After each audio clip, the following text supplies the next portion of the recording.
Mathieu Douaret, une réaction. Est-ce que la différence entre le pourcentage des blocs arrivés et la projection en siège qui... ou alors je suis nul en maths, ou alors je ne comprends pas pourquoi il y a le même pourcentage et que la projection en siège soit totalement différente. Alors voilà, c'est la très bonne question. C'est-à-dire qu'en réalité, tout dépend des reports de voix au second tour, puisqu'il y aura quasiment aucun élu au premier tour, compte tenu de la participation. Donc il va y avoir des seconds tours partout. Quand il y a un second tour, automatiquement, il y a 2 candidats, sauf s'il y en a un qui veut se désister. Donc tout est possible. On a eu des remontadas extraordinaires en 2017, qui avaient été d'ailleurs... on s'en était pas rendu compte le soir même, mais le lendemain, il y a eu des surprises extraordinaires. Tout à l'heure, on a parlé du Lot, où par exemple, le républicain Aurélien Pradier était élu dans un siège historiquement de gauche, qui n'avait jamais eu un député LR, mais simplement parce qu'il a cristallisé, il était arrivé en tête des anti-Macron. En gros, il avait cristallisé tous les votes d'opposition. Là, si vous voulez, ce qui explique que NUP soit moins bien récompensé de ses voix, c'est le contraire. C'est-à-dire qu'ils pourraient être battus, y compris là où ils sont en tête, par le transfert de voix du 3e et du 4e vers le second, en l'occurrence, qui serait le plus souvent de la majorité présidentielle sortante.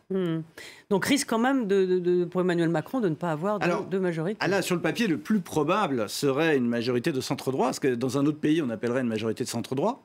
Il n'y a qu'en France qu'on n'appelle pas ça comme ça, c'est-à-dire une majorité qui ne pourrait fonctionner que si Ensemble et les Républicains votaient les textes ensemble. Parce que sinon, alors là, on rentre dans le blocage total, institutionnel total. Jean-Noël Barrot, merci de nous rejoindre. Vous êtes député des Yvelines, vice-président de la Commission des Finances et secrétaire général du MoDem. Alors justement, cette très puissante Commission des Finances, s'il n'y avait pas la majorité, pour la majorité présidentielle, elle irait dans l'escarcelle de l'opposition en tête. Bon, d'abord, ce que je note, c'est la participation qui est moins élevée que ce qu'on aurait pu espérer, qui est légèrement... Vous ne voulez pas répondre à la question. Si, j'y viendrai. Qui est légèrement plus faible qu'en 2017 et qui nous appelle, une fois encore, à rénover notre vie démocratique, à renforcer le rôle du Parlement pour que, lors des élections législatives, les Françaises et les Français retrouvent le chemin des urnes pour cette élection qui est si importante. Ce que je constate aussi, c'est que ensemble, la majorité présidentielle est la seule force en situation de se placer, de se hisser au second tour dans l'immense majorité des circonscriptions. Et pour répondre à votre question, c'est un usage que le président de la Commission des Finances soit issu des rangs de l'opposition.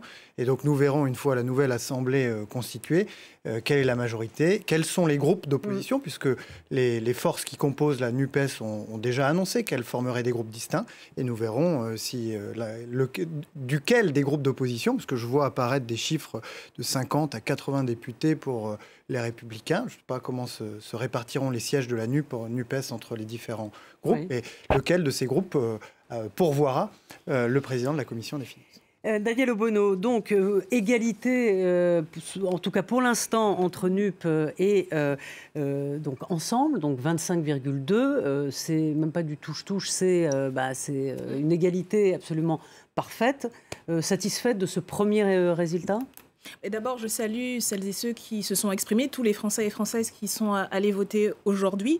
Je regrette effectivement le taux d'abstention qui montre également à quel point le pouvoir en place a voulu enjamber cette élection. Il n'y a quasiment pas eu suffisamment d'efforts pour faire prendre conscience de l'importance. Et justement, il y a eu plutôt une tentative de minimiser cet effort. Mais néanmoins, effectivement, on voit qu'avec ce rassemblement qui a été à l'initiative de Jean-Luc Mélenchon, aujourd'hui, nous sommes en situation d'être au deuxième tour dans 450 voire 500 circonscriptions sur tout le pays, ce qui ne s'était pas vu depuis très très longtemps.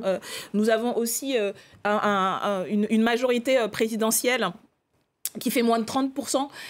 Ça ne s'était pas vu également depuis qu'il y a eu le changement de fonctionnement et que les élections législatives sont après la présidentielle, ce qui montre quand même qu'il y a une forme de sanction. En tout cas, il y a une volonté des Français et Françaises qui s'est exprimée d'ailleurs dans les débats, qu'il y ait un contre-pouvoir, un véritable contre-pouvoir parlementaire. Et nous sommes aujourd'hui en position de représenter ce contre-pouvoir, cette alternative, avec la perspective que nous maintenons et qui va être l'objet de la mobilisation du second tour, d'avoir Jean-Luc Mélenchon comme Premier ministre.